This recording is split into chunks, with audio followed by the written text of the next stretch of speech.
Yun. Ito nga pala yung Legion tab na nabili ko.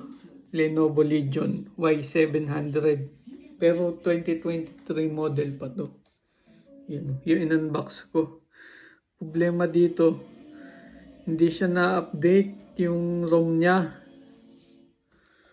Kaya ang ginawa ko, in-update ko ngayon, nagkamali ako. Ngayon, ayaw nang gumana. Kahit subukan. Pindot-pindutin, wala na. Ewan ko lang kung paano ko pa magawa to o hanap ako ng magagawa. Nakabili na nga din ako ng case eh. Galing kasi to AliExpress. Dito sa may sa may AliExpress sa Germany. Ayan. Sayang, ganda pa naman. Ang pagbasa ko dito, ang sabi daw, na to, brick. Brick na daw siya. Pero magagawa pa naman. Sana mapagawa ko kasi dito sa Germany, medyo mahirap humanap ng gagawa nito eh.